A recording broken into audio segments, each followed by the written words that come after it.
वंदे अहं श्रीगुरु श्रीजुत पदकमलं श्रीगुरून् वैष्णवांश्च श्रीरूपं सग्रजातं सहगण रघुनाथान्वितं तं सजीवं साद्वैतं सावधूतं परिजनसहितं कृष्ण चैतन्यदेवं श्रीराधा कृष्ण पादन सहगण ललिता श्री विशाखान्वितांश ओम अज्ञानतिमिरान्धस्य ज्ञानाञ्जनशलाकया चक्षुरुन्मीलितं येन तस्मै श्रीगुरवे नमः। नमो विष्णुपादाय श्रीकेशवपृष्ठाय भूतले श्रीमते भक्ति वेदांत श्रीलपर्यटक स्वामीति नामिने। नमो विष्णुपादाय श्रीकेशवप्रियात्मने श्री श्रीमद् भक्ति वेदांत वामनोति नामिने। नमो विष्णुपादाय आचार्य सिंहरूपिणी श्री श्रीमद् भक्ति प्रज्ञान केशवैति नामिने। नमो विष्णुपादाय कृष्ण प्रेष्ठाय भूतले श्रीमते भक्ति सिद्धांत सरस्वती नामिने। वंशाकल्पतरुश्च कृपा सिन्धुभैव च पतितानं पावनेभ्यो वैष्णवेभ्यो नमो नमः।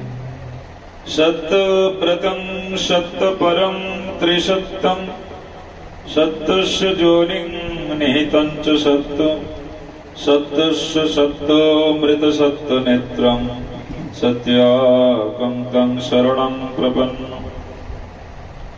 यदा तदा यथा तथा तथैव कृष्ण सत्कथा मया सदैव गीयतं तथा कृपा विधीयतं। प्रमाणिकाष्टोदयं जपोदधीतजोपुमान् भवेत् सनन्दनन्दने भवे भवे सुभोक्तिमान्। श्रीचैतन्यमनोभीष्टं स्थापितं जनभूतले स्वयं रूप गदामजं ददाति शपदान्तिकं।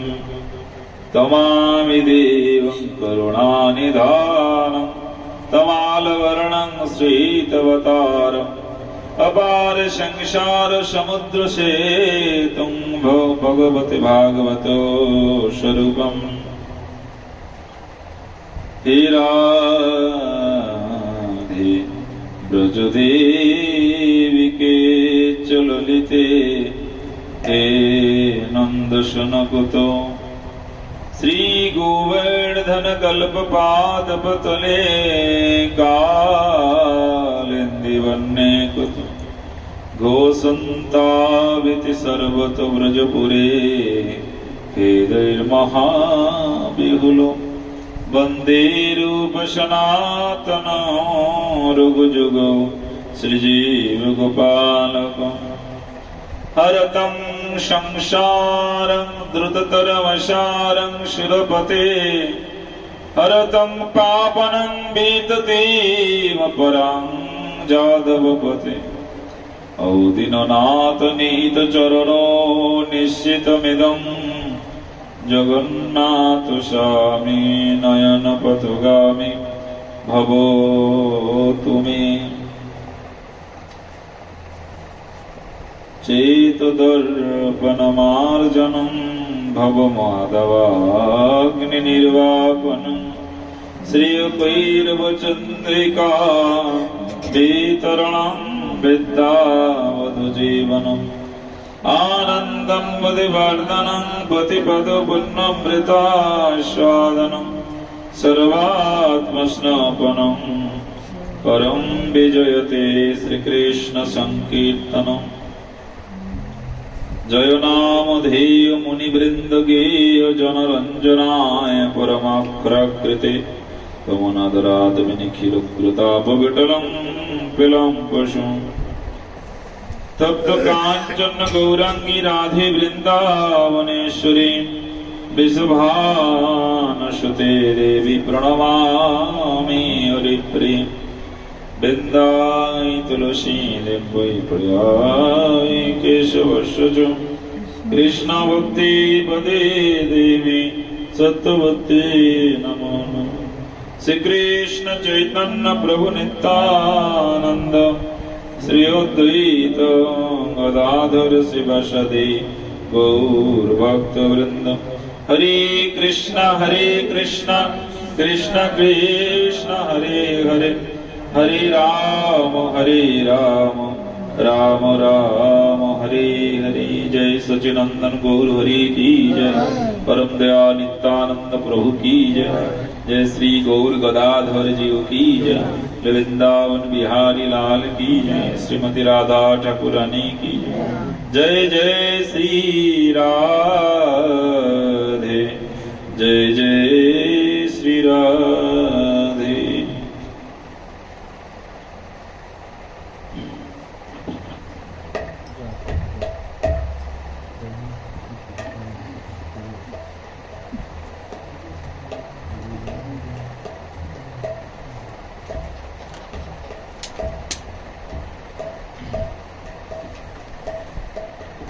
सर्वाग्रे अभीष्ट गुरुपाद पद्मचित विलास वैष्णव कुल चुड़ामणि तिल्ला प्रविष्ट विष्णुपाद अष्टोत्तर शत श्री भक्ति वेदांत श्रील पर्यटक गोस्वामी गुरु महाराज रातुल श्री चरण कमले यदमीर भक्तिपूर्ण प्रणाम निवेदन करे अहित की करुणाभिक्षा प्रार्थना करी। परम गुरु बादवदन श्रील भक्ति प्रज्ञा केशव गोस्वामी ठाकुर जगत गुरु श्रील भक्ति सिद्धांत सरस्वती गोस्वामी ठाकुर श्रील प्रभुपाद श्री चरण कमले भक्तिपूर्ण प्रणाम निवेदन करे अहित की करुणाभिक्षा प्रार्थना करी। परम दयाल गौर नित्यानंद प्रभु गौ राधा विनोद बिहारी जी श्याम सुंदर मदन मोहन गोविंद गोपीनाथ श्री चरण कमले भक्तिपूर्ण प्रणाम निवेदन करे अहित की करुणाभिक्षा प्रार्थना करी। जय गुरुदेव जय प्रभुपाद। আমরা আজকে শ্রবণ করব যে শ্রদ্ধার উৎপত্তি স্থল। শ্রদ্ধা আমাদের কোথা থেকে উৎপত্তি হয় তা আমরা আজকে শ্রবণ করার প্রয়াস করব সময়ের ব্যবধানে।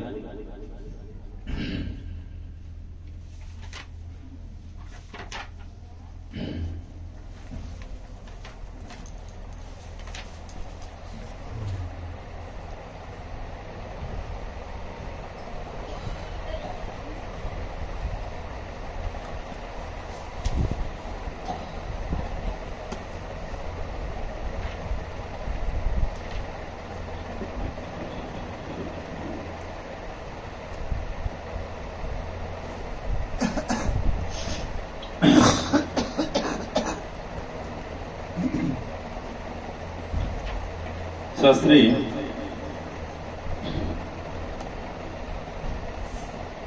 ভগবান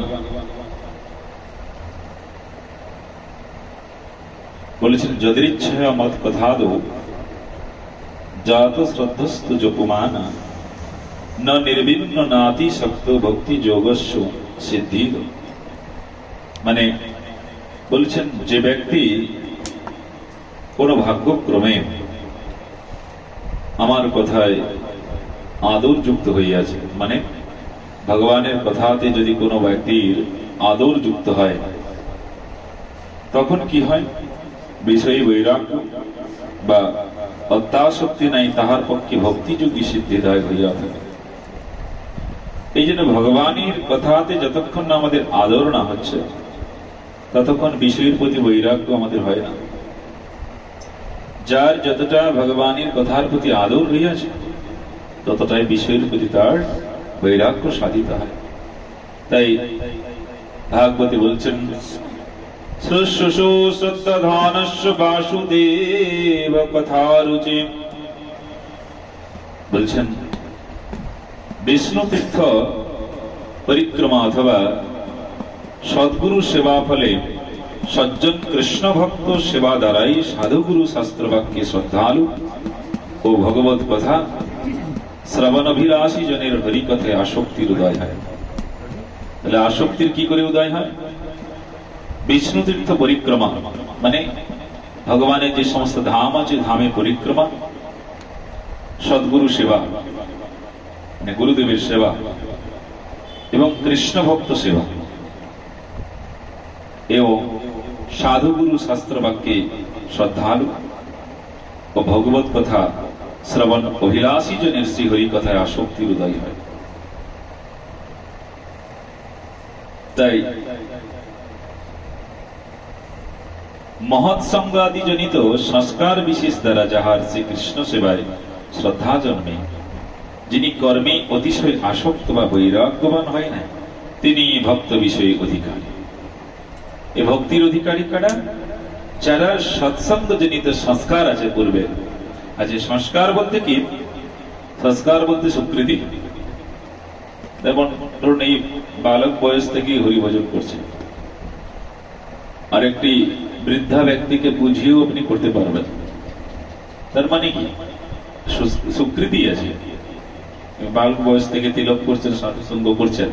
তাই শাস্ত্রী বলছেন ভক্তিস্তু ভগবত ভক্ত সঙ্গীন পরিজায়তে সৎসঙ্গ প্রাপ্তি পুম্ভি স্বীকৃতি পূর্ব সঞ্চিত। তার মানে যে এই যে ভক্তির যে শ্রদ্ধা, এটি কি করে হয়?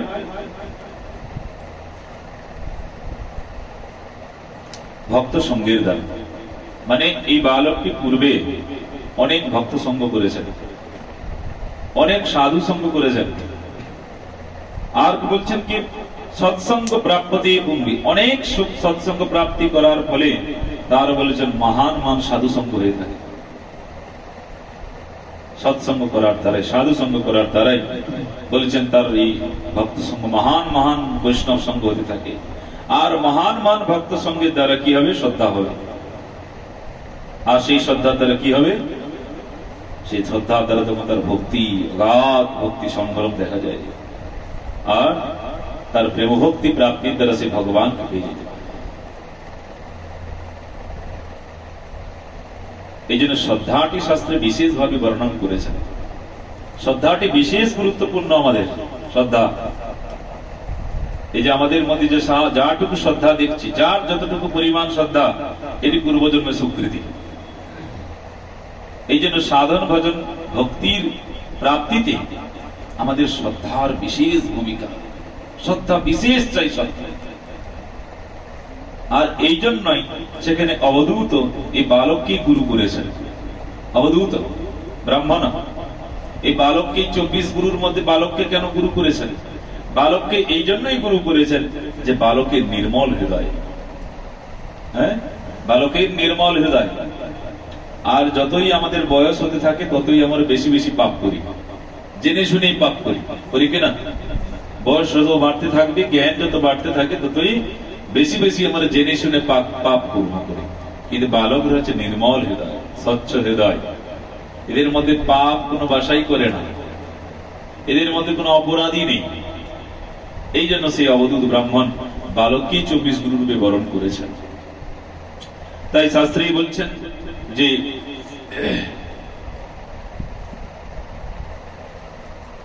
শাস্ত্রোত শ্রয়তে ভক্তি নিমাত্র সাধিকারিতা। ভক্তিতে নরমাত্রের অধিকার আছে, ইহা শাস্ত্রে স্পষ্ট রূপে শুনিতে পাওয়া যায়।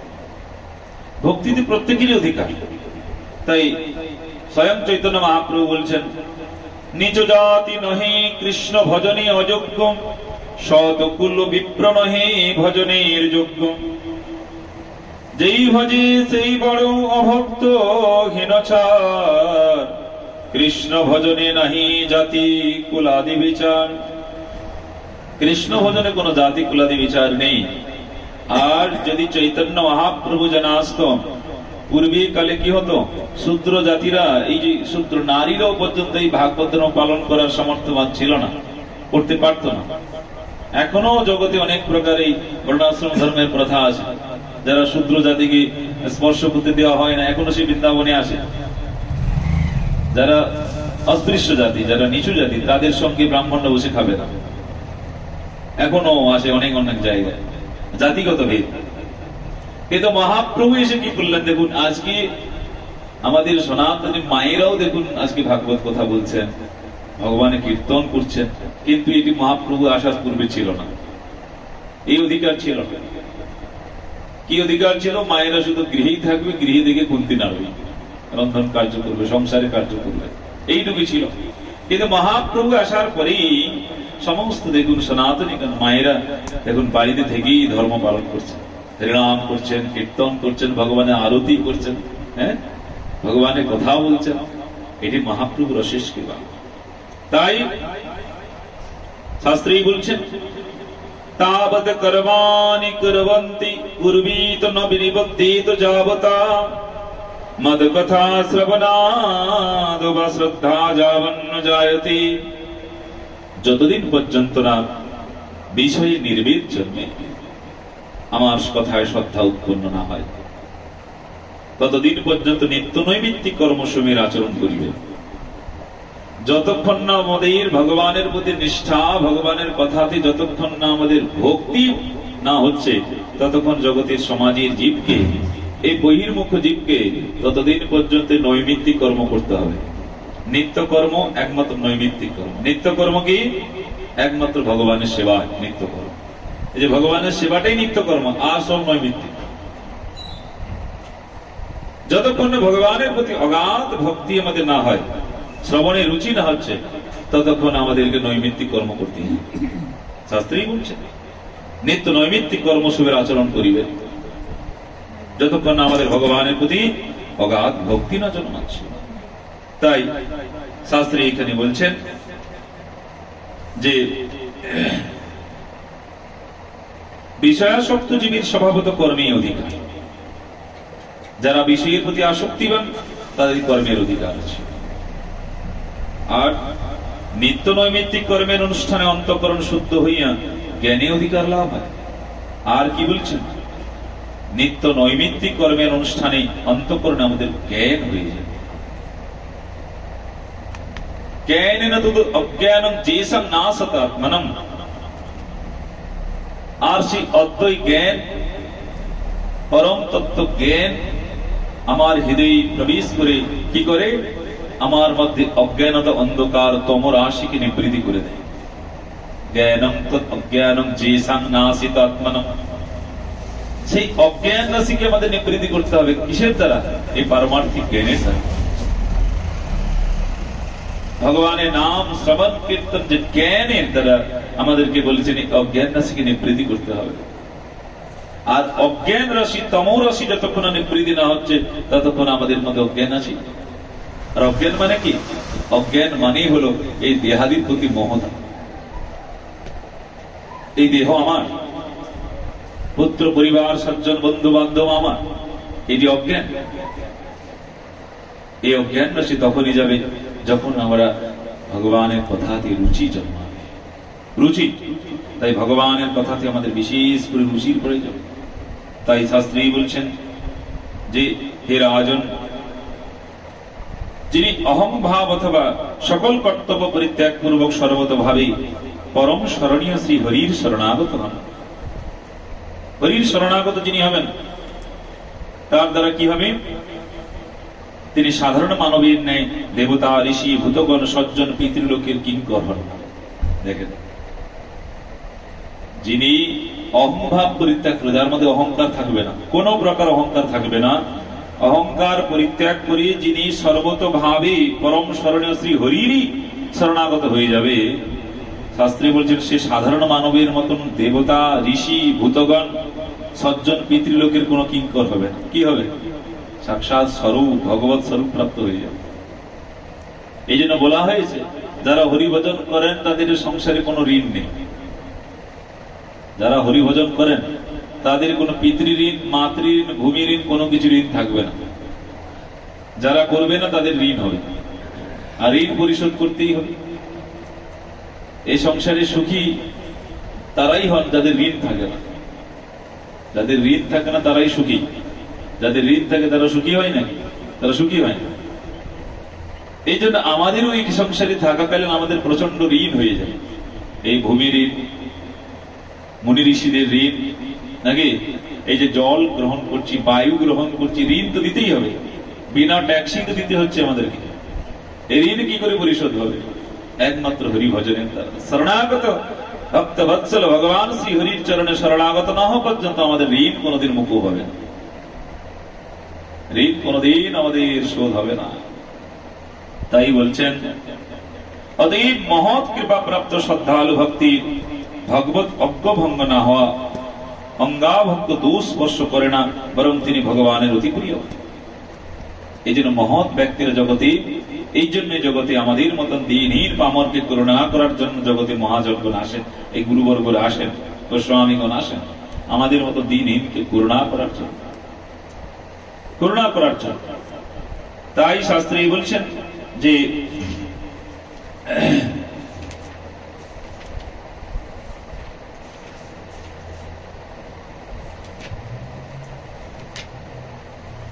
শ্রদ্ধা, এই জন্য শাস্ত্রে ব্যাখ্যা করেছেন যে শ্রদ্ধা শব্দে বিশ্বাস করে সুদৃঢ় নিশ্চয় কৃষ্ণ ভক্ত করলে সর্বকর্মকৃত হয়।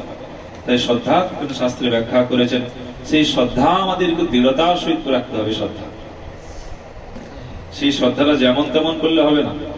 সেই শ্রদ্ধা যেন আমাদের দৃঢ়তার মধ্যে থাকে। শ্রদ্ধা,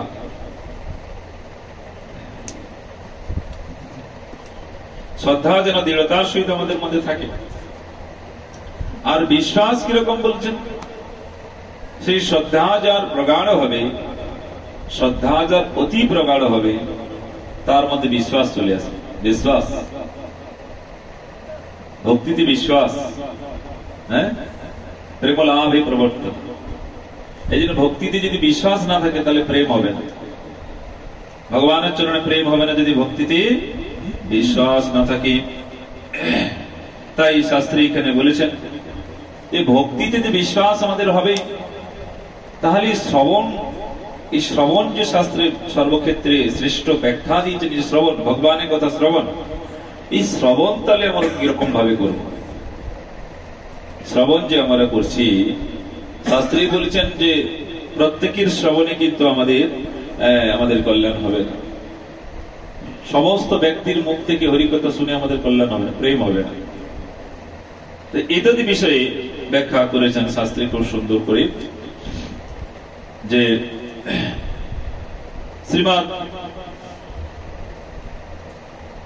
শ্রীমদ ভাগবত ভিন্ন কলিবর ভাগবতের সেবায় কৃষ্ণ সেবা হয়।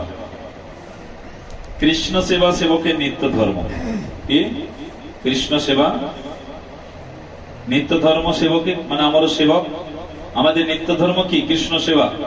কিন্তু শাস্ত্রে প্রত্যেকে বলছেন শুনুন, শ্রবণ করে ঠিকঠাক করে কাদের কথা শ্রবণ করলে আমাদের প্রেম হবে সেটি শাস্ত্রে ব্যাখ্যা করেছে।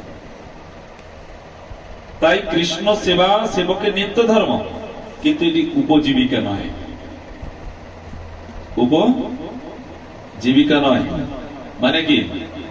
এর মানে ব্যাখ্যা করছে। সুতরাং ভাগবত জীবী, বিগ্রহজীবী ও নাম বিক্রয়ী। ভাগবত জীবী মানে যারা ভাগবত করে টাকা নেয়। ভাগবত করে টাকা নেয় না কি? এটি তো সংসারে প্রচুর মানে চলছে, প্রচুর ফেমাস। এখন এটি সব থেকে সর্বশ্রেষ্ঠ চলছে যে ভাগবত বিক্রি। শাস্ত্রে বলছেন ভাগবত জীবী যারা ভাগবতীর উপরে সংসার চালায়, যারা ভাগবত কথা বলে অর্থ উপার্জন করে জীবন নির্বাহ করছেন, সংসার চালাচ্ছেন। আর বিগ্রহজীবী যারা বিগ্রহ ব্যবসা করে, বাড়ি বাড়ি বিগ্রহ নিয়ে যায় না, বাড়ি বাড়ি মহাপ্রভু নিয়ে যায়, এই বিগ্রহজীবী। আর নাম বিক্রয়ী, এরা অবৈষ্ণব। শাস্ত্রে বলছে নাম বিক্রয়ী এরা অবৈষ্ণব। এই জন্য যে শাস্ত্র ব্যাখ্যা দ্বারা জীবিকা নির্বাহ করিবে না, শাস্ত্র ব্যাখ্যা দ্বারা জীবিকা নির্বাহ করতে বারণ করছে, শাস্ত্রে বারণ করছে। তাই বিশ্বনাথ চক্রবর্তী বাদ এখানে বলছেন কথঞ্চিত ধনাদি কামনাবশত যদি কোনো কর্মী বক্তা বা শ্রোতা হয় তাহলে সেই শ্রবণ কীর্তন হইতে বিরত হইবে। কে? কামনা বাসনা বশত যদি কোনো ব্যক্তি কথা বলে হরি কথা, সেখান থেকে দূরে থাকতে হবে। কামনা বাসনা বলতে যখন কেউ হরি কথা বলেন তার এই কামনাই থাকে যে আমি কিন্তু রেট করেই এসেছি, আমি মানে ক্যাশ কাউন্টারে কিন্তু আমার পূর্ণ বিল সাজানো আছে, আমাকে আমি 25,000 টাকা নেব, কিন্তু আমাকে 25,000 টাকার মধ্যে একটু ভালো কান্নাকাটি করতেই হবে কথার মধ্যে, যদি কান্নাকাটি না করে তাহলে সামনে বছরের জন্য বাইনাও হবে না। কি এই জন্য কত কত লীলা কীর্তন দেখবেন, এখন তো জগতে এটাই চলছে। আর এই জন্য আমাদের জগতে এখন শুদ্ধ ভক্তি লেশ মাত্র নেই, শুদ্ধ ভক্তি ঠিক নেই আমাদের মধ্যে। ওই যে শ্রীল বামন গোস্বামী মহারাজ বলছেন না, আমাদের 5 মিশালি ভক্তি হয়ে গেছে।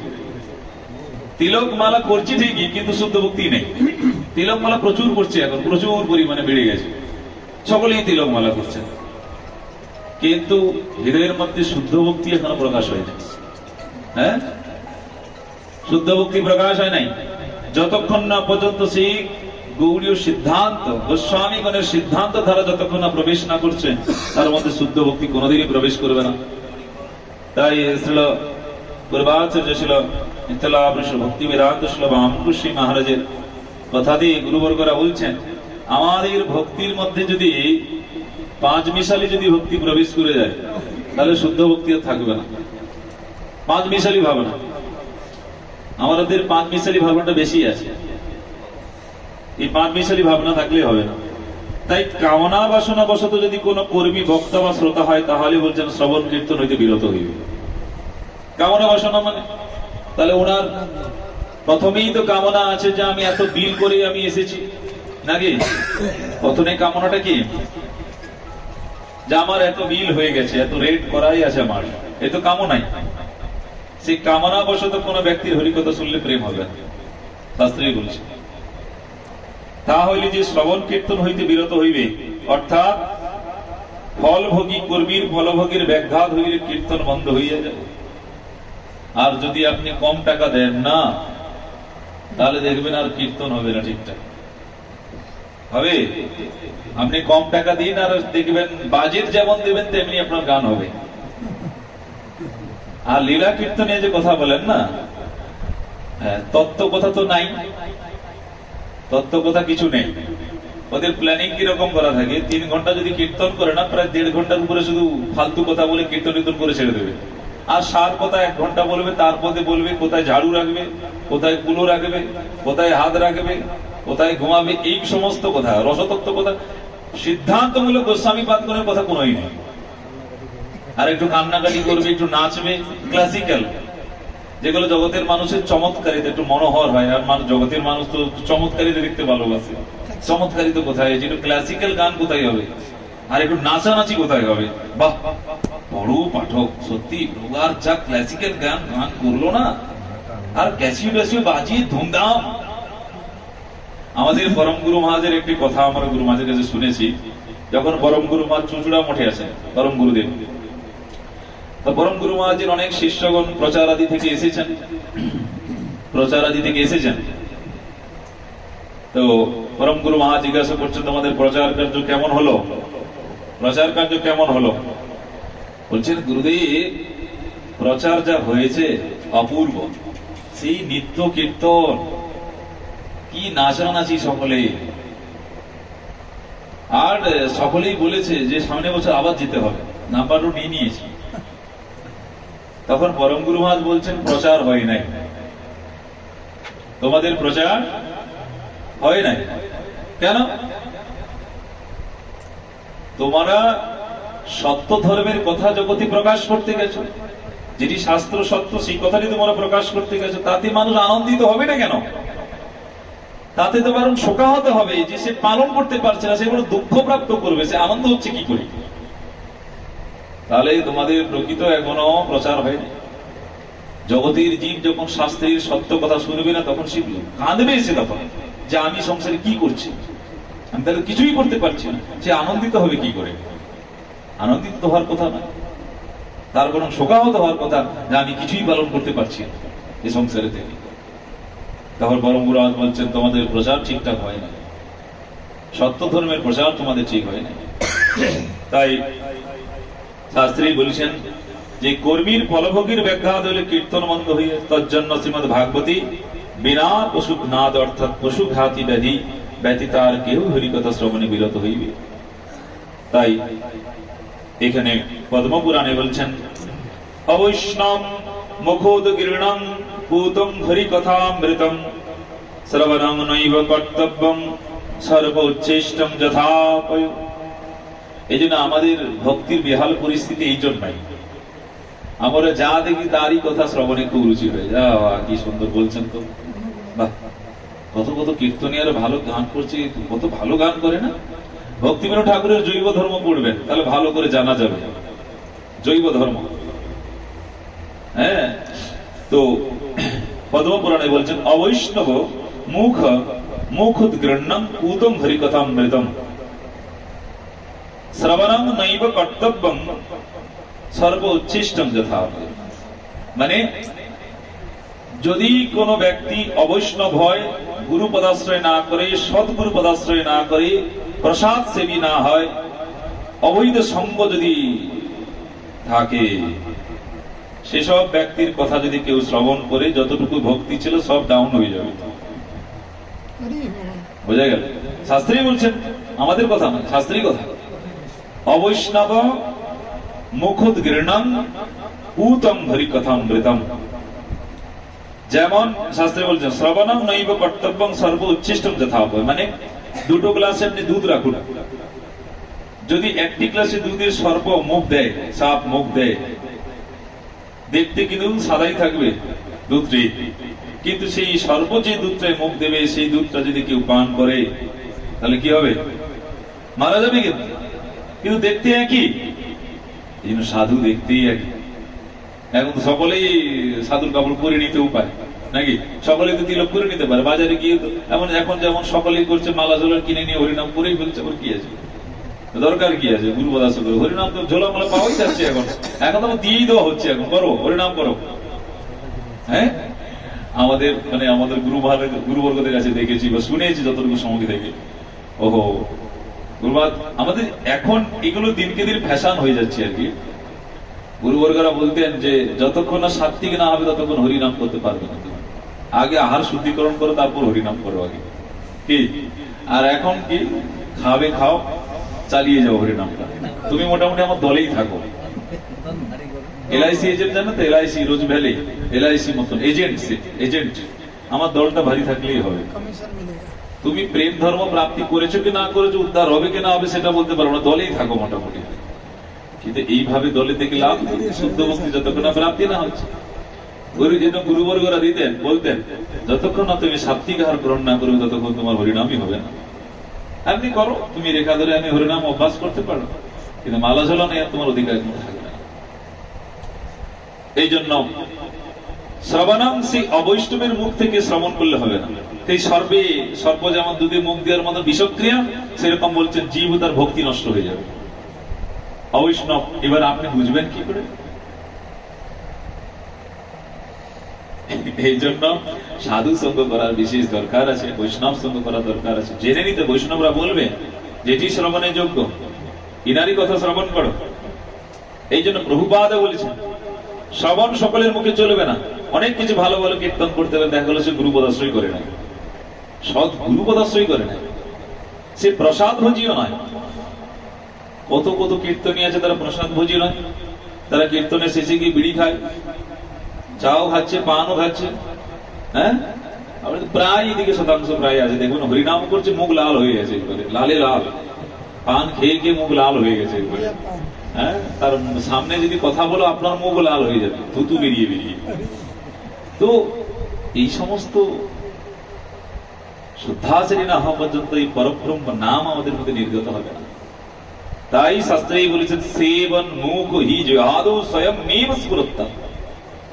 হরিনাম আমাদের মতন প্রাকৃত ইন্দ্রিয় দ্বারা হবে না। হরিনাম এটা প্রাকৃত পুরো ঘোরা, প্রাকৃত জিহাতে কি করে হরিনাম করো? পরব্রহ্ম নাম, এই নাম যাতা নাই। নাম ও চিন্তা মানে কৃষ্ণ চৈতন্য রস বিগ্রহ। এই যে বিগ্রহ দেখছি আমরা, নাম আর বিগ্রহের মধ্যে কোনো পার্থক্যই নেই, একই। তাহলে ভাবুন, স্বয়ং কৃষ্ণ নাম, হ্যাঁ, স্বয়ং ভগবান, তা আমার প্রাকৃত জুহাতে হতে পারে বলবে? এ তো প্রাকৃত জুহা। কিন্তু সেবন মুখ হি জিহাদু স্বয়ং স্ফুরত্তাৎ, যখন সে জীবাত্মা সেবন মুখ হবে, গুরু বৈষ্ণবের সেবা করতে শিখবে, হ্যাঁ, গুরু বৈষ্ণবের শরণাগত হবে, সেবন মুখ হবে, তখন তার জিহাতে বলছেন অটোমেটিকলি নাম স্ফুরিত হবে। সেবন মুখ হি জিহাদু। এই জন্য আমাদের মূল, আমাদের এরা মানে রূপানুগ ধারার মূল হচ্ছে সেবা, গুরু বৈষ্ণব সেবা, ভগবানের সেবা। সেবা করো। গৌর কিশোর দাস বাবুজি মহারাজ কি বলছেন? এই হরিনাম বলতে যাও, এখন বেগুন গাছ লাগাও, বেগুন গাছে জল দাও। মানে কি বলছেন সেখানে? তুমি যে এইভাবে তোমাকে হরিনাম করলে হবে না, যে সেবা করার ভয়ে তুমি হরিনামের ঝোলাটা ধরে রেখেছো। সেবা করার ভয়ে সেবা করবো না, ভয়ে তাহলে হরিনাম করছি বলবে। গৌর কিশোর দাস বাবুজি মহারাজ বলছে যাও বেগুন গাছে জল দাও। বেগুন গাছে জলটা দিলে বেগুন হলে ভগবানের সেবাই হবে, গুরু বৈষ্ণবের সেবা লাগবে। এই জন্য ফাঁকিবাজি নিয়ে সেবা হরিনাম করলে হবে না, মন সংযুক্ত নিবিড় ভাবে হরিনাম করতে হবে। এই জন্য কীর্তনে বলেছেন যে নিষ্কপটে হেন দশা কবে হবি নিরন্তর নাম গাব, আবিষে রহিয়া দেহযাত্রা করে তোমার করুণা পাব। এরকম ভাবে হরিনাম আমাদেরকে করতে হবে। তাই শাস্ত্রে বলছেন যে উৎকৃষ্ট দুগ্ধ সর্পের উচ্ছিষ্ট হইলে উহা সেবনে যেরূপ দুগ্ধের ক্রিয়া না হইয়া বিষের ক্রিয়া হয়, তদ্রূপ সাধুমুখী পবিত্র হরিকথামৃত পানে জীবের ভক্তি লাভ। সাধুমুখী হরিকথা শুনতে হবে। তাহলে আমরা পূর্বে শ্রবণ করলাম কি, যে ভাগবত জীবী, বিগ্রহজীবী আর নাম বিগ্রহী। ভাগবত জীবী মানে যারা ভাগবত ব্যবসা করে জীবন নির্বাহ করছে, আর বিগ্রহজীবী যারা বিগ্রহ আদি নিয়ে গিয়ে ঘোরাফেরা করছে টাকা ইনকাম করার জন্য, আর নাম বিগ্রহী এরা শাস্ত্র বলছেন অবৈষ্ণব।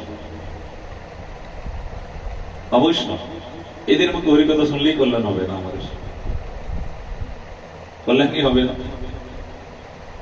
এই জন্য ভাগবত আদি করে টাকা নিয়ে ওটা এটা উচিত নয়। এটা তো এখন আমাদের প্রচন্ড পরিমাণে জগতে বেশি বেশি হয়ে গেছে, প্রচন্ড পরিমাণে। কিন্তু আমাদের, আমি গুরুমাজের সঙ্গে যেটা দেখেছি, আমি গুরুমাজ এগুলো গুরুবর্গের এগুলো পছন্দ করতেন, সাপোর্ট আমাদের আছে। কোন গৌড়ীয় মঠে এখন তো শুরু হয়ে গেছে, আমাদের গৌড়ীয় মঠে কোনো ভাগবত পাঠ হতো, ভাগবত সপ্তাহ, কোনো এইসব হতো না, এখন শুরু হয়েছে প্রচন্ড পরিমাণে। কিন্তু সেই অবৈষ্ণবের মুখোদ্গীর্ণ হরিকথা শ্রবণে অভক্তি লাভ রূপ অমঙ্গল হইয়া থাকে, অমঙ্গল হয়ে যাবে, মঙ্গল হবে না। অতএব অবৈষ্ণবের মুখে হরিকথা শ্রবণ করা উচিত নহে। অবৈষ্ণবের মুখে হরিকথা আমাদের শোনা যাবে না। তাই অর্থাৎ খার ভূমি প্রবিষ্ট মধুর জল যেমন বিরসী হয়, সেরূপ অবৈষ্ণব মুখ নির্গত ভগবত গুণ অতি রোচক হয় না। অবৈষ্ণবের মুখে যদিও তারা অনেক অনেক কথা সুন্দর করে বলেন, তথাপি সে প্রেম ভক্তি প্রাপ্তি হবে না। শতাং প্রসঙ্গনা মম বীর্য সংবিদ হিত কর্ণ রসায়ন কথা তজ্যাসন দাস উপবর্গ আত্মনি শ্রদ্ধা রতি ভক্তি উৎক্রমণেশ্বরী। কার কথা শ্রবণে আমাদের প্রেম ভক্তি হবে? শ্রদ্ধা সাধন ভক্তি, রতি ভাব ভক্তি, রতি প্রেম, প্রেম ভক্তি বলছেন শ্রদ্ধা রতি ভক্তি উৎক্রমণেশ্বরী। শতাং প্রসঙ্গনাম বীর্য সংবিদ ভবন্তি উৎকর্ণ। বীর্য সংবিদ সেই সমস্ত সাধকের কথা আমাদের কল্যাণ হবে যারা বীর্য সংবিত, যারা সমস্ত শক্তিকে ধারণ করেছে, যারা পরব্রহ্মে স্নাত, যারা পরব্রহ্মে সুনিপুণ, যাদের কোনো অবৈধ সঙ্গই নেই। প্রভুপাদ তো মহাপ্রভু বলছেন যে অবৈধ সঙ্গ থাকবে না, সে বৈষ্ণব হতে পারে না। হ্যাঁ, স্ত্রী সঙ্গী এক অসাধু, তাদের কথা শুনলে কোনোদিন হবেই না। বললেন যতই ভাগবত কথা যাই বলুক না কেন, যতই রোমাঞ্চকর কথা বলুক না কেন, কিন্তু প্রকৃত আত্মা কল্যাণ হবে না। শুনেই যান কত কত লীলা, কত কত হচ্ছে, শুনে কোনো শুদ্ধ ভক্তি হচ্ছে থোড়ি নাকি? শুদ্ধ ভক্তি ঠিক হয় না। এই জন্য শাস্ত্রী বলছেন যে ভক্তি মার্গ বিহিত ভগবান মন্ত্রাদি জপ প্রভাবী ষড়শর রিপু সম্যক রূপে নিগৃহীত সংসার বন্ধন ছিন্ন হয়ে গেল। কিন্তু এই সংসার বন্ধন ছিন্ন হবে কি করে? যদি শুদ্ধ ভক্তি কৃপালেশা, যদি সমস্ত শাস্ত্রী সুনিপুণ নিষ্ঠাবান পরব্রহ্মের প্রতি সেই গুরুপাদ পদ্মে যদি আশ্রয় গ্রহণ করি, তাহলে বলছেন এই সংসার বন্ধন আমাদের ক্লেশ নষ্ট হয়ে যাবে। সকলের কাছে না, সব ব্যক্তি সম্প্রদায়ের ক্লেশ নষ্ট হবে না। শাস্ত্রী তা বিশদরূপে ব্যাখ্যা করেছেন। এই জন্য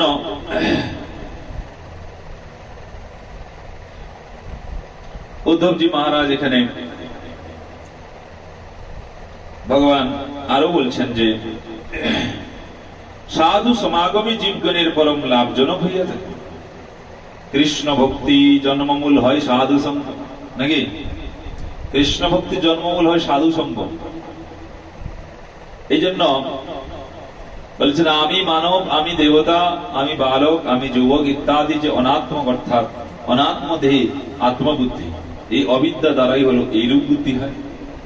উহার বাদ অর্থাৎ অনাত্ম নিরাশ করে যে বুদ্ধি, তাহাই হচ্ছে বিদ্যা। এটি বিদ্যা। প্রকৃত বিদ্যা কি? যে এই আমি আমার জিনিসটাকে যতক্ষণ নিবৃত্ত না হচ্ছে তার প্রকৃত বিদ্যা হবে না। এই জন্য একটি পরাবিদ্যা আর অপরাবিদ্যা, পরাবিদ্যা আর অপরাবিদ্যা। এই অপরাবিদ্যা হলো সমস্ত এই জড় বিদ্যা সব। পরাবিদ্যা কি? পরম তত্ত্ব বস্তুকে জানা, ভগবানকে জানা। এই জন্য জগতে যে বিদ্যা চলছে, এই বিদ্যার দ্বারা কিন্তু ভগবানকে জানা যাবে না, যদি সেই বিদ্যাটা দ্বারা ভগবানকে জানার প্রয়াস না করে, তখন কিন্তু ভগবানকে জানতে পারবো না। তাই সেই বিদ্যা, তাই শাস্ত্রী বলেছেন যে তাহার সে বলি বিদ্যা মন্ত্র অধ্যায়ন কৃষ্ণ পাদ পদ্মে যে করে স্থির মন। তাহলে দেখুন বিদ্যা কি? কৃষ্ণ পাদ পদ্মে আমাদেরকে মনকে যুক্ত করে দেবে সেই বিদ্যা। সেই বিদ্যার ফল জানিও নিশ্চয়, কৃষ্ণ পাদ পদ্মে যদি চিত্তবৃত্তি হয় রয়। তাহলে সেই বিদ্যা, বিদ্যা কোন বিদ্যা বলেছেন এখানে? যে বিদ্যা আমাদের কৃষ্ণ পাদ পদ্মে রতি হয়ে যাবে, যে বিদ্যা অর্জন করলে সেটাই প্রকৃত বিদ্যা। প্রভু কহি কোন বিদ্যা বিদ্যার মধ্যে রায় কহি কৃষ্ণ ভক্তি বিনা বিদ্যা নাহি। কৃষ্ণ ভক্তি বিনা বিদ্যা নাই বলছেন। তাহলে আমরা পড়াশোনাও করবো শুধুমাত্র কৃষ্ণ ভক্তি হওয়ার জন্য, অন্য কিছু নয়। বৈষয়িক সুখের জন্য পড়াশোনা করবো না। আমরা সংসারে যেহেতু বৈষয়িক সুখ চাই, পড়াশোনা করবে, একটু স্যালারি বেশি হবে, একটা সুন্দর ফ্যামিলি হবে, একটা সুন্দর বাড়ি হবে, সুন্দর গাড়ি হবে, তার বেলা অবশেষে সুন্দর একটা স্ত্রীও হবে, ফ্যামিলিটা কোনো টিপটপ চাই মোটামুটি। এটাই আমাদের বিদ্যার কারণ। কিন্তু না, এই জন্য আমরা পড়াশোনা করবো না, পড়াশোনা করবো ভগবানকে জানার জন্য। মহাপ্রভু বলছেন রায় রামানন্দ প্রভুকে, কোন বিদ্যা বিদ্যার মধ্যে সার। রায় কহে কৃষ্ণ ভক্তি বিনা বিদ্যা নাহি। পড়ে কেন লোক? কৃষ্ণ ভক্তি জানিবারে। আমরা পড়াশোনা কেন করব? কৃষ্ণ ভক্তিকে জানার জন্য। ভক্তি কি? যে ভক্তির দ্বারা আমাদের চিরকালের জন্য এই সংসার ক্লেশ নিবৃত্তি হয়ে যাবে, যে ভক্তি যাচন করলে। ভক্তি, ভক্তি এমন সর্বশ্রেষ্ঠ। তাই বৃহৎ নারদীয় পুরাণে বলেছেন কি? সর্ব উপাধি বিনির্মুক্ত তৎপরত্বেন নির্মলম হিসিকেন হিসিকেশো সেবনং ভক্তিরুচ্যতে সর্ব উপাধি বিনির্মুক্ত তৎপরতেন নির্মলম হিসিকেন হিসিকেশম।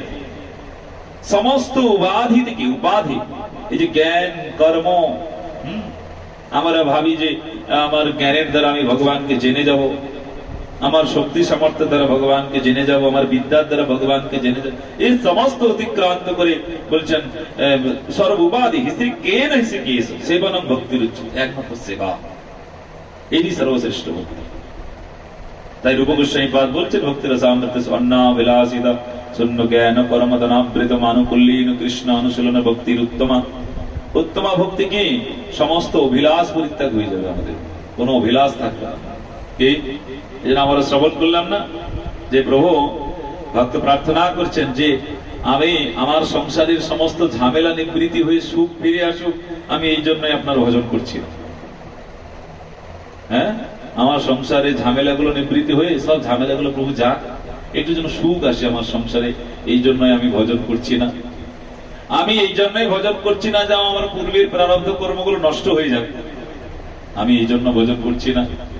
আমি এই জন্যই ভজন করছি না যে আমি কি কি বুড়া কর্ম করলাম, খারাপ কর্ম করলাম, তার প্রায়শ্চিত্ত করে দিন প্রভু, আমি এই জন্য কিন্তু ভজন করছি না। আমি এই জন্যই ভজন করছি আপনি আমাকে যে কোনো ভাবে যে পরিস্থিতি রাখেন না কেন, আপনার চরণে যেন আমার অবিচলা ভক্তি যেন সবসময় থাকে, নাকি? তাই চিত্রকেতু মহারাজ বন্দনা করছেন কি মম উত্তম শ্লোক জনেশ সক্ষং সংসার চক্রে ভ্রমত সকর্মভি তন্ময় আত্মতত্ত্ব যদারগে আসক্ত চিত্তস্য ননাত ভুয়া।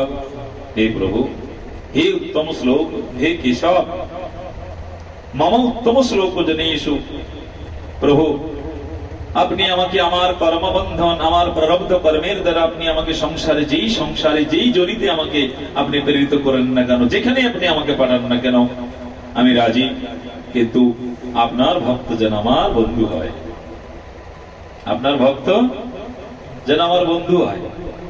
আর কি? তন্ময় আত্মতত্ত্ব দারগে আসক্ত নিচিত্তস্য ননাত ভুয়া। কিন্তু প্রভু আপনার যে মায়া আমাকে যে বিস্তৃত করে রেখেছে, পুরো মায়া বিস্তৃত করে রেখেছেন, আর সে মায়ার কর্তব্যের দ্বারা যেন দ্বার গিয়ে আসক্তির প্রতি আমার মোহ না থাকে। ননাত ভুয়া, প্রভু এই কৃপাটি করুন, আপনার মায়ার দ্বারা যেন এই গুণময়ী সংসারে এই স্ত্রী পুত্র আত্মীয় পরিবার বর্গের প্রতি যেন আমার মোহ না থাকে। ব্যাস, তাহলে আমি যে কোনো কুলেতে আসতে রাজি, আমি যে কোনো কুলেতে আসবো, কিন্তু এই মোহ মমতা সংসার যেন আমি না আসি, স্ত্রী পুত্রদের প্রতি আত্মীয় স্বজনের প্রতি যেন আমার মোহ না থাকে। এই করুণা আপনি আমাকে করুন, এই করুণা আমাকে করুন। তাই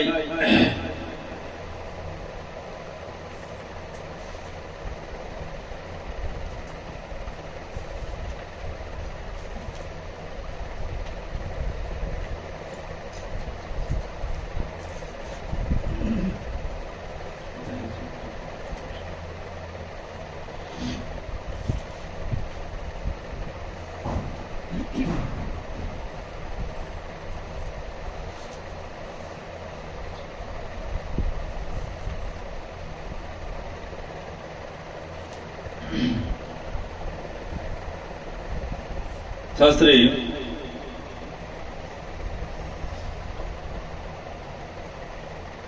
স্থূল দেহ মাত্র জীবের বন্ধনের কারণ নয়, বলছেন স্থূল দেহ, যে আমাদের স্থূল দেহটাই যে আমাদের বন্ধনের কারণ তা নয়। তাহলে কি? কেননা তাহা হইলে জন্ম জন্মান্তরে বিচার নষ্ট হয়, দেহ নাশে সংসার দশা হইতে মুক্তি অনিবার্য হয়। সুতরাং স্থূল দেহ ব্যতীত অন্য কোন আনুষঙ্গিক উপাধির প্রয়োজন।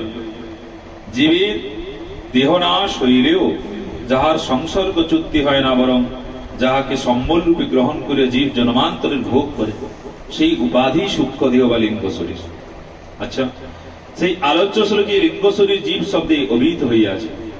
বলছেন যতক্ষণ না জীব ভগবান এর কথায় যতক্ষণ না তার অহিতুকে লুব্ধ চিত্ত ভাবনা না আসে, আসক্তি না আসে, ততক্ষণ বলছেন এই লিঙ্গ শরীর খণ্ডন হয় না।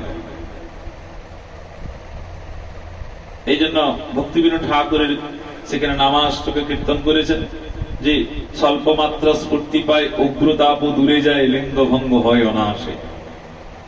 এই হরিভজনের দ্বারা কি হয়, ভগবানের প্রতি ভক্তির কারণে আমাদের কি হয়, এই যে স্ত্রী পুরুষ, যে আমাদের প্রত্যেকের মধ্যে একটা ভাবনা যে আমার স্ত্রী পুরুষ, এই হরিভজনের দ্বারা কিন্তু এই শরীর নষ্ট হয়ে যাবে, নষ্ট হয়ে যাবে প্রত্যেকের। আর এই শরীর নষ্ট না হওয়া পর্যন্ত আমাদেরকে যদি না হয় দেহত্যাগ করি, আবার যে কোনো শরীর প্রাপ্ত করতে হবে। কিসের দ্বারা হবে? স্বল্প মাত্র স্ফূর্তি মানে হরিনাম। ওহে কৃষ্ণ নামাক্ষর তুমি সর্বশক্তির ধর, জীবের কল্যাণ তোমা বিনা ভব সিন্ধু, উদ্ধারিত নাহি বন্ধু, আসিয়াছ জীব নিস্তারণে। ডাকে যদি কোন জন হয়ে দিন অকিঞ্চন, নাহি দেখি অন্য প্রতিকার। কে? এই হরিনাম। এই হরিনাম জীব যদি শুদ্ধাবস্থায় শুদ্ধ সূচি হয়ে যদি হরিনাম করে, পবিত্র হরিনাম যদি করে, শাস্ত্রী বলছেন তার অনায়াসেই তার প্রেম হয়ে যাবে, ভক্তি হয়ে যাবে, নামের প্রতি নিষ্ঠা। স্বল্প মাত্রা স্ফূর্তি যদি পেয়ে যায় হরিনামে, স্ফূর্তি যদি হরিনামে হয়ে যায়, তার সমস্ত উগ্রতাপ চলে যাবে। আমাদের মধ্যে যে উগ্রতাপ আছে, কামনা বাসনার যে উগ্রতাপ, এগুলো নিবৃত্তি হয়ে যাবে। এই কামনা বাসনা জর্জরিত জীবকেই তো বিভিন্ন বিভিন্ন শরীর প্রাপ্তি করাচ্ছে, অন্য কিছু নয়। এই যে বিভিন্ন বিভিন্ন শরীর প্রাপ্তি করছি কারা? এই কামনা বাসনার জন্য। যে কোনো আমাদের মধ্যে একটি কামনা বাসনা অন্তিম সময় যদি থেকে যায়, তা ব্যাস স্থূলদেহের প্রতি তার পূর্বজন্মে সেই শরীরটি প্রাপ্তি হয়ে যাবে। একটি স্বামীও পূর্বজন্মে স্ত্রী হয়ে যেতে পারে, আর স্ত্রীও পূর্বজন্মে স্বামী হতে পারে। কেন? তার কামনা বাসনার উপরে নির্ভর করছে। এই জন্য কামনা বাসনার সম্পূর্ণ নিবৃত্তি যতক্ষণ না হয় হরিভজনের দ্বারা, ততক্ষণ আমাদেরকে মনুষ্য শরীর প্রাপ্তি করতে। তাই ভগবান গীতাতে বলেছেন কি, অন্তকালী চ মামি স্মরণ মত্তা কলেবরম চ প্রয়াতি সমদ্ভাবং জাতি নস্তত্র সংশয়, জং জং বাপি স্মরণং ভাবং তজ্জতন্তি কলেবরম তং তমেবন্তি কুন্তি সদা তদ বাপ ভাবি। নাহলে আমাদেরকে সেই শরীর প্রাপ্তি করতেই হবে। অন্তকালে চ মামিব স্মরণ মুক্তা কলেবরম চ প্রয়াতি সমদ্ভাব জাতি নস্তত্র সংশয়। অর্জুন, ভগবান বলছে সংশয় নেই, অন্তিম কালে যদি তুমি আমার স্মরণ করো, আমার ভাবে প্রাপ্তি হয়ে যাবে, সংশয় নেই। দেখুন তাহলে সম্পূর্ণভাবে ভগবানের ভাব প্রাপ্তি হবে কি করে? আমাদের মধ্যে কামনাই আছে, সম্পূর্ণ ভগবত প্রাপ্তি, ভগবত বাসনা অনুভব আমাদের মধ্যে হয় না তো সম্পূর্ণভাবে। কিন্তু যদি না হয় তো সমস্যা হয়ে যাবে। জং জং বাপি স্মরণম, যে যে স্মরণ হবে অন্তিম সময় জীবের, জং জং মানে যে যে, বাপি স্মরণম অন্তিম কালে জীবের যা যা স্মরণ হবে, ত্যাজ্যতন্তি কলেবরম অন্তিম কালে যা যা স্মরণ করে যে জীব দ্বীপ এই দেহটা তো কলেবরকে ত্যাগ করবে, তম তমেবন্তি কুন্তি সদা তদ ভাব ভাবিত, সেই ভাবে ভাবান্বিত শরীর প্রাপ্তি করবে। আপনি পুরুষের চিন্তন করুন, পুরুষই হবে। নারীর চিন্তন করুন, নারী হবে। যার যেটা চিন্তন করবে সেই কিন্তু সেই শরীর প্রাপ্তি করবে। আর এই জন্য তো ভগবান আমাদেরকে বারংবার বলেছেন, আমার চিন্তন করো, আমার ভজনে নিষ্ঠা হও, তাহলে আমার ভজনের প্রতি তোমার সবসময় আসক্তি থাকবে। ভজনের প্রতি ভাব বিনিময় করো, তখন আমার স্মরণ হবে, তো ব্যাস আমার ধামই প্রাপ্তি করবে। আর কি সহজিত কথা কি? তাই যে ভগবান বলছে মনমনা ভব মদ ভক্ত মদ জাজি মাং নমস্কুরু, নাকি? মনমনা ভব মদ ভক্ত মদ জাজি মাং নমস্কুরু, আমাকে প্রণাম করো, আমার ধ্যান করো, আমার উপাসনা করো, আমাকে পূজা করো, আমাকেই সমস্ত স্মরণ করো। তাহলে আমার ভাবিতে হবে, আবার কোন না কোন দুর্বিপাক কোন সংসারের মধ্যে বেঁচে যেতে হবে আমাদেরকে, আবার সেই সংসারে এসে পরিবহন করতে, তাদেরকে সংসার পরিচালনা করতে হবে। তাই শাস্ত্রে বলছেন যে যতক্ষণ এই শরীর, লিঙ্গ শরীর আমাদের নষ্ট না হয়, ততক্ষণ আবার আমাদের ফিরে আসতে হবে। তাই অনেকে বলেন যে কি হয় জানে, মৃত্যুর পরে কি হলো, মৃত্যুর পরে সে আবার কোথায় যাবে, কিছুই তো বেচারা নিয়ে গেল না, নাকি? বেচারা তো কিছুই নিয়ে গেল না। হ্যাঁ, এত বাড়ি বাড়ি ঘর সুন্দর বানালো, কিছুই তো নিয়ে যেতে পারলো না। কিন্তু শাস্ত্রে বলেছেন তার কর্মফল কিন্তু তার সঙ্গেই যাবে। হ্যাঁ, কর্মফল কিন্তু তার যাবে, কিছুই নিয়ে যাবে না ঠিকই, কিন্তু কর্মফলটা নিয়ে যাবে। আর সেই কর্মফলটা কি করবে, তার সূক্ষ্ম দেহতে পিছনে পিছনে ধাবিত হবে। এই যে সূক্ষ্ম দেহ, আমরা যে কায় মন বাক্য দিয়ে যে পাপ করি, এই সূক্ষ্ম দেহ তো আবার শরীরের মধ্যে প্রবেশ করবে। এই জন্য দেখবেন প্রত্যেকের মধ্যে একই রকম ভাব নয়, প্রত্যেকের মধ্যে কার দেখবেন একটু রাগ কম, কার বেশি। হ্যাঁ, যার যেমন একটা ভাবনা আলাদা আলাদা। কেন? এটি পূর্বের চিন্তা ভাবনা প্রত্যেকের। আর কেউ দেখবেন খুব মৃদু, হ্যাঁ, গম্ভীর, কারুণ, পবিত্র। দেখবেন একটা যে ছোটবেলা থেকে সে পবিত্র থাকে, সুচিতা তার মধ্যে প্রবেশ করে গেছে, আমি পবিত্র থাকতে। কেন? তার পূর্বে এরকম তার কর্ম করে এসেছেন সে। আর একটা জীবকে বলে বলে হচ্ছেন, বলে বলে আপনি ভক্তিমানকে নিয়ে আসতে পারবেন না। আর একটা দেখবেন বাল্যকাল থেকে তাকে বলতে হচ্ছে না, তার মধ্যে রুচিপ্রদ হয়ে গেছে। কিসের জন্য? এটি পূর্ব স্বীকৃতি, সম্ভব নয় তাছাড়া করে। তাহলে একটা মানুষকে বোঝাচ্ছি, বুঝছেও না, কেন হবে না? যতটুকু স্বীকৃতি ততটুকুই হবে, বেশি পাবেন না, বেশি পাবেই না, বেশি আমরা পারবো না। তাই এই জন্য বেদের পরিভাষায় সেখানে যম নিয়মের কথা এখানে শাস্ত্রে ব্যাখ্যা করেছেন, যম নিয়ম।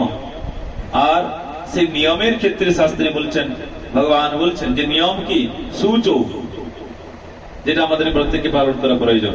যম আর নিয়ম, এই নিয়ম 12 প্রকার আছে, 12 প্রকার নিয়ম আছে, আমাদের প্রত্যেকে নিয়ম পালন করা দরকার আছে। সূচ, ধর্ম পালন করার পূর্বে একটা সুচিতা হতে হবে। এই জন্য বলে না, আমাদের যখন হরিনাম আদি তখন বলে বাবা সুচিতা পালন করতে হবে। সূচৌ মানে ঝুটা দিয়ে ঠিকঠাক করে দেখতে হবে, নাহলে সব ঝুটা টুটা খেয়ে নিলাম, গায়ে মেখে নিলাম। হ্যাঁ, খেলাম আর গায়ে সব লেপন করে নিলাম, এই হাতে খেলাম আর মেখে নিলাম। এই ঝুটা আদি মানতে হবে আমাদেরকে। এই ঝুটার উপরেও আমাদেরকে পবিত্রতা নির্ভর করে। এই সমস্ত যে দ্বাদশ নিষ্ঠার কথা এখানে বলেছেন, নিয়ম, এই সমস্ত নিয়ম যদি কেউ নিষ্ঠার সহিত পালন করেন, তার ভক্তি কিন্তু প্রগাঢ় হবে, ভিত্তি স্থাপন হবে। যেমন একটি বিল্ডিং কি করে, একটা বিল্ডিং কে তোলার আগে তার আগেই তো ভিত্তিটাকে ভালো করে স্থাপন করা হয়। ভিত্তিটা যদি ভালো হয় তখন তো তার উপরে ভালো ফাউন্ডেশন ভালো হবে, বিল্ডিং ভালো হবে, রুম ভালো হবে। এই জন্য ভক্তির ক্ষেত্রে তাই এই নিয়ম যদি আমরা সঠিকভাবে পালন করি, তাই বলছেন সূচৌ। সূচৌ মানে অন্তঃসূচি আর বহিঃসূচি। এই আমরা বলি না যে ও অপবিত্র পবিত্র বা সর্বাবস্থায় যস্মরে পুণ্ডরীকাক্ষ সভ্যন্তরে সূচি। পুণ্ডরীকাক্ষ মানে কি বলেছিলাম? পুণ্ডরীকাক্ষ মানে কি? পুণ্ডরীকাক্ষ কাকে বলে? কৃষ্ণ কি? কিন্তু পুণ্ডরীকাক্ষ কেন বলে বললাম না, তখন বললাম না দুপুরে। পুণ্ডরীকাক্ষ কথার অর্থ কি? হ্যাঁ, পুণ্ডরীকাক্ষ কথার অর্থ হলো যার ঊর্ধ্বপুণ্ড তিলক আছে। ঊর্ধ্বপুণ্ড তিলক, ভগবানের ঊর্ধ্বপুণ্ড তিলক আছে, তাই ভগবানকে পুণ্ডরীকাক্ষ বলা হয়। তো যিনি ভগবানের সর্বদা যিনি অনন্য পবিত্র নাম গ্রহণ করছেন, তত সূচি থাকবেই, পবিত্র থাকবেই, সে পবিত্র হয়ে যাবে। সূচৌ অন্তঃসূচি বহিঃসূচি। যিনি হরিনাম সংকীর্তন করছেন তত সবসময় অন্তঃসূচি পবিত্র, পবিত্র হয়ে থাকবে তিনি সর্বদা। জপ মানে জপ করা, সূচৌ জপ তপ তপস্যা আদি, এই ব্রত আদি করা। এই ব্রত তো তপস্যা কলিযুগের, একাদশী ব্রত, এই সমস্ত ব্রত এটি কিন্তু তপস্যা। এটি কিন্তু কলিযুগে তপস্যা, অন্য কিছু নয়। কলিযুগের তপস্যা এই যে আমরা যারা কার্তিক মাস আদি পালন করছেন, যারা একাদশী আদি পালন করছেন, এটাই কিন্তু আমাদের কলিযুগের তপস্যা, আলাদা কোনো তপস্যা নেই কলিযুগে। এবং কি সূচৌ জপস্তপ হোম, এই যে হোম যজ্ঞ আদি করছি আমরা, শ্রদ্ধা আতিথ্যম, মদর্চনম। মদর্চনম মানে ভগবানের অর্চন করা। আর তীর্থাটনম, তীর্থ সেবা। এই তীর্থ দর্শন, তীর্থ সেবা, ধাম সেবা, ধাম সেবাও করতে হয়।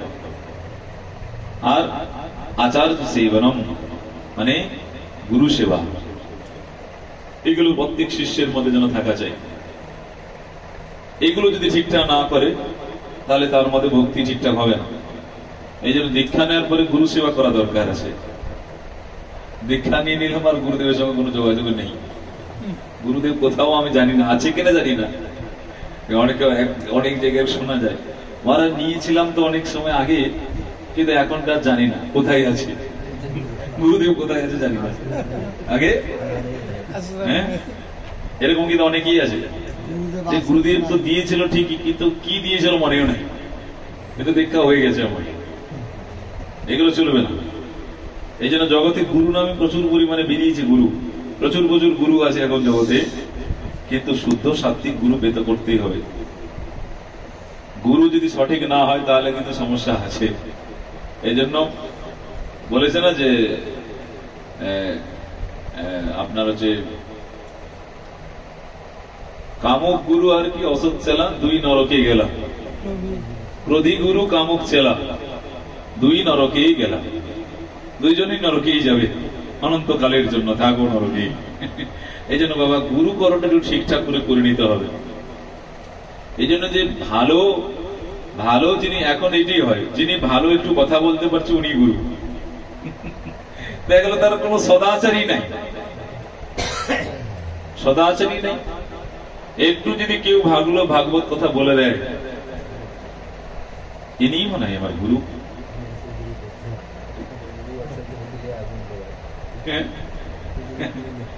এ তো এমনি গুরু নয়। আচার করেন কহ, না করেন প্রচার। আচার প্রচার নামের করহ অধিকার। শুধু প্রচার করলে হবে না, আচরণ থাকা যায় ঠিকঠাক করে। আর যার আচার প্রচার দুটোই থাকবে তাকে জগৎ গুরু বলছেন। সেই জগতের আর্য, জগতের গুরু তাকেই বলেছেন। কিন্তু প্রচার করবো আবার আচরণ থাকবে না, আবার আচার করবো প্রচার থাকবে না, সেটিও হবে না। দুটোই থাকতে হবে। প্রচারও করবে, আচরণ থাকবে। দেখুন, আচরণ মানে তাকে নিষ্ঠার সহিত তাকে প্রসাদ সেবা করতে হবে, তাকে ব্রত আদি পালন করতে হবে। যেমন চাতুর্মাস্য ব্রত আদি, এই সমস্ত ব্রত পালন করা প্রত্যেকেরই প্রয়োজন আছে। এই চাতুর্মাস্য ব্রত এখন প্রায় শতাংশ বৈষ্ণবরা চাতুর্মাস্য ব্রতই করে না, জানেনি চাতুর্মাস্য ব্রত। চাতুর্মাস্য ব্রত পালন করতে হবে। আর বৈষ্ণব মাত্রেন গাজর খাওয়া ভালো। বৈষ্ণব মাত্রেন গাজর খাওয়া যাবে না, গাজরে আলো খাবে কত কি খাবে। বৈষ্ণব মাত্রেন গাজর খাওয়া যাবে না, বৈষ্ণব মাত্রে।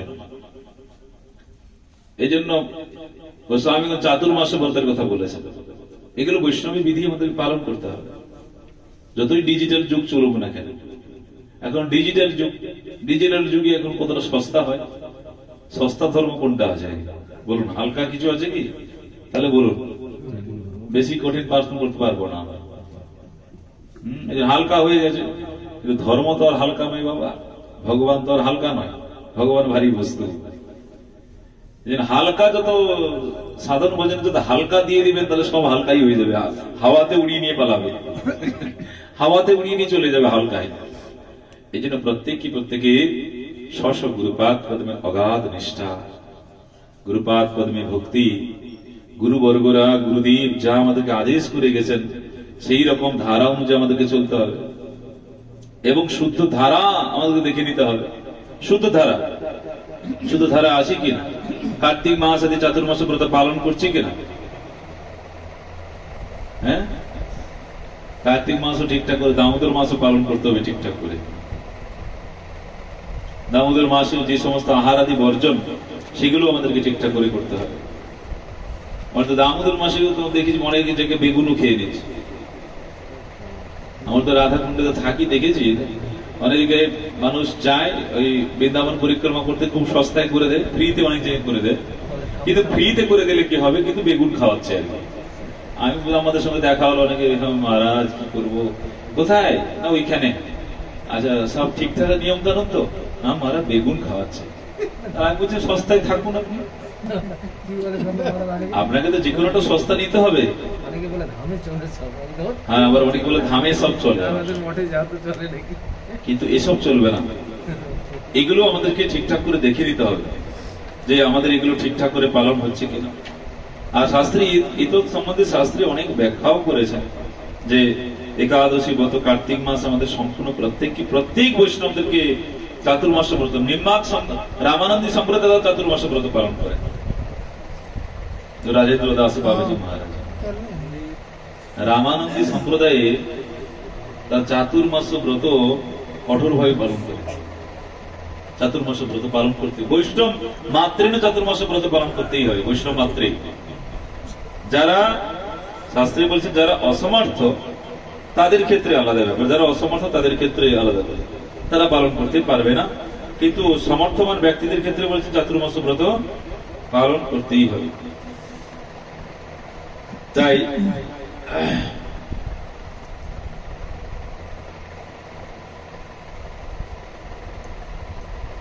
ভগবান বলছেন যে মন নিমিত্তং কৃতং পাপমপি ধর্মায় জয়তে মম ন দ্রিত ধর্মে অপি পাপম সন্মত প্রভাবত।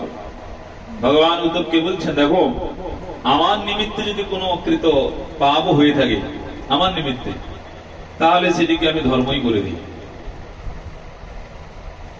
যেহেতু আমার নিমিত্তে কোনো করছেন কিন্তু সেটি পাপ হয়ে গেছে, বলছেন আমার নিমিত্ত কৃত পাপ ধর্ম হয়, আর আমাকে অনাদর করে অনুষ্ঠিত ধর্ম আমার প্রভাবে পাপ হয়ে যায়। দেখুন ভগবান কতটা করুণাময়। ওনার উদ্দেশ্য যদি কোনো কর্ম হয়, সেই কর্ম যদি খারাপ হয়ে থাকে, তাহলে ভগবান বলছে সেটাকে আমি ধর্ম করে দিই, যেহেতু আমার নিমিত্তে করছো। কিন্তু অনাদর পূর্বক যদি আমার নিমিত্তে না হয়, তাহলে তুমি যা কর্ম করো সেটিকে পাপ করে দেবো, সেটি পাপ, সেটি পাপ হবে। এই জন্য মহাপ্রভু এই জন্য আচার্যগণকে বলছেন, প্রভু কয়ে শাস্ত্রে কহ শ্রবণ কীর্তন কৃষ্ণ প্রেম সেবা ফলের পরম সাধন। শ্রবণ কীর্তন হইতে কৃষ্ণ হয় প্রেম, সেই পঞ্চম পুরুষার্থ পুরুষার্থ সীমা। আচ্ছা, সেই পঞ্চম পুরুষার্থ এই জন্য বলছেন এই শ্রবণ কীর্তনে অল্প সম্মতি মাত্রই বলছেন আমাদের পরম এই চতুর্বিধে যে পুরুষার্থ যেগুলো প্রাপ্তি হয়ে যাবে, অল্প সঙ্গ মাত্র। কেউ যদি নিষ্ঠায় ভাগবত শ্রবণ করেন, কেউ কীর্তন করেন, ভাগবত শ্রবণ, কেউ কীর্তন, কেউ পাঠ, শ্রদ্ধায় অর্চন ও মধুরাবাস, এই যে পাঁচ মুখ্য অঙ্গ রয়েছে, এইগুলো অল্প সঙ্গ মাত্রই বলছেন তার মধ্যে বলে মোক্ষ প্রাপ্তি হয়ে যাবে। অল্প সঙ্গ, এতটাই বলছেন ক্ষমতা আছে। পাঁচ অল্প সঙ্গতেই বলছেন তার মোক্ষ প্রাপ্তি হয়ে যাবে।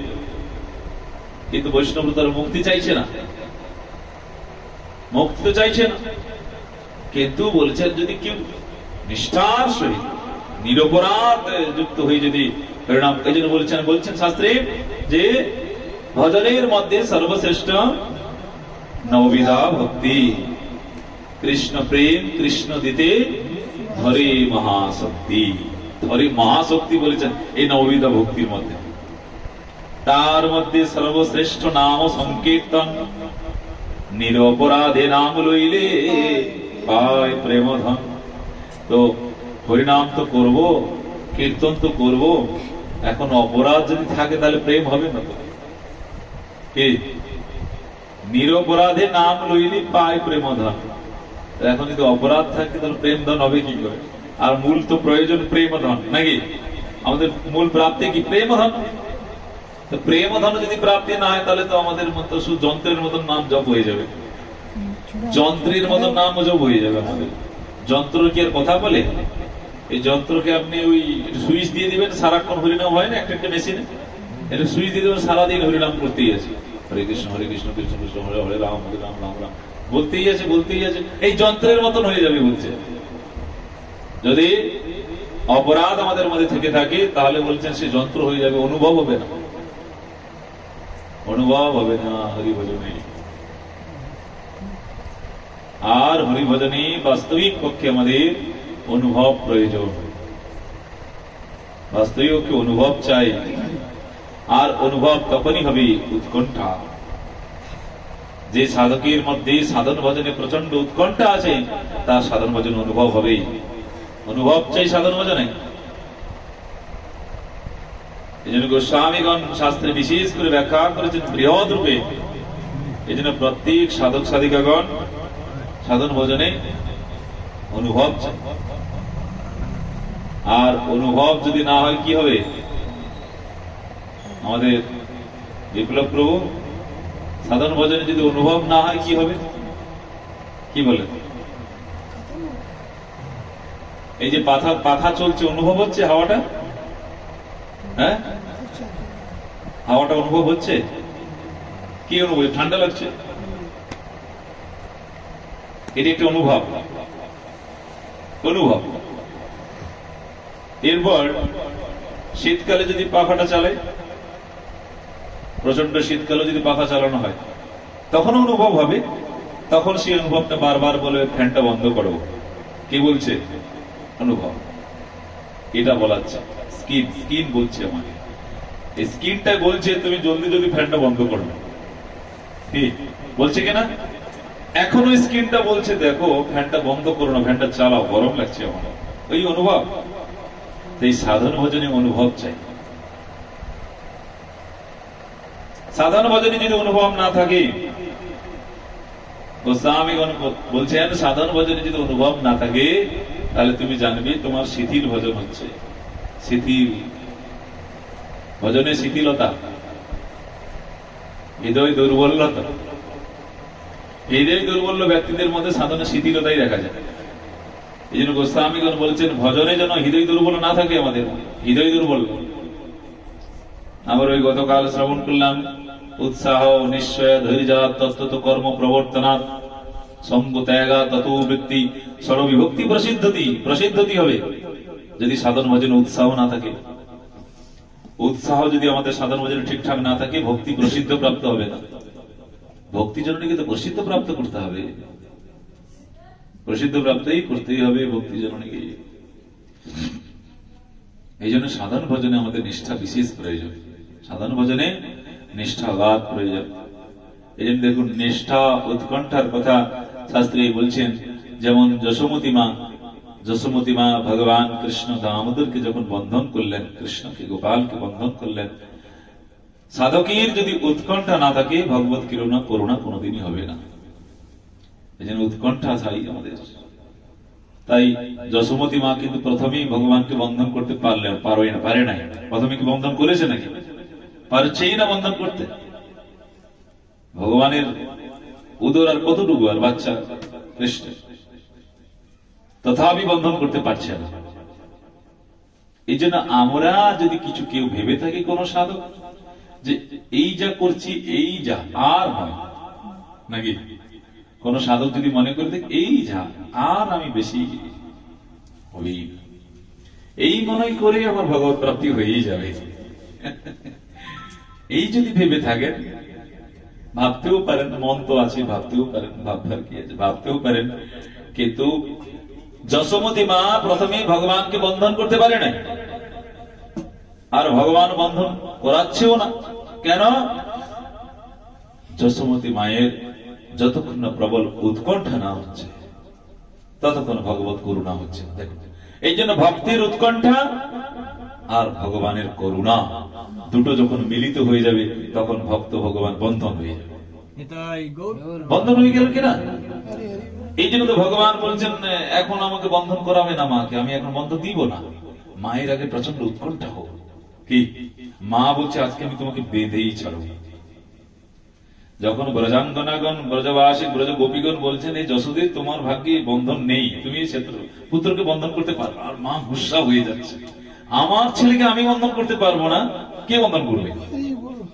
আর যশোমতী মায়ের স্থূল শরীর ঘর্মাক্ত হয়ে গেছে, শরীর মানে লাবণ্যতা, রক্তাক্ত মানে লাল হয়ে গেছে, মুখে ঘর্মাক্ত, আর কেশ আদি মানে ছিন্ন বিচ্ছিন্ন হয়ে গেছে। খোপার মধ্যে যে মায়ের যে ফুল মানে ফুল দেয় না, হুল আদি সমস্ত ছন্ন বিচ্ছিন্ন হয়ে গেছে। এমনই এই উৎকণ্ঠা যে আজকে আমি ভগবানকে বেঁধেই ছাড়ব, কৃষ্ণ।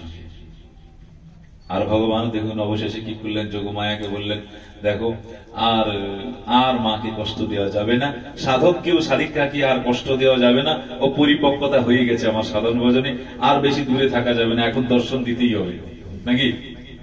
এই জন্য সাধনে পরিপক্কতা না হওয়া পর্যন্ত ভগবান দর্শন দিবে না। ভগবান তো আমার হৃদয়ে অবস্থান করে আছেন নাকি, ভগবান আমার হৃদয়ে অবস্থান করে আছেন। ভগবান জানে যে আমি সাধন ভজনে কতটা পরিপক্কতা হয়েছি, কতটা আমাদের মধ্যে কামনা বাসনা সম্পূর্ণ নিবৃত্তি, ভগবান জানে, কেউ না জানো ভগবান জানে। আর ভগবান জানে যতক্ষণ তুমি নিবৃত্তি না হতো ততক্ষণ আমি তোমাকে দর্শনও দিব না। এখন অবশেষে যশোমতী মা বন্ধন করলেন, ব্যাস আজকে এখানেই থাক, এখানেই রহিল গ্রন্থ অমৃত লহরী বদন ভরে প্রেমানন্দে বলো গৌরব। বাঞ্ছা কল্পতরুশ্চ কৃপা সিন্ধু বৈবচ পতিতাং পাবনেভ্যো বৈষ্ণবে।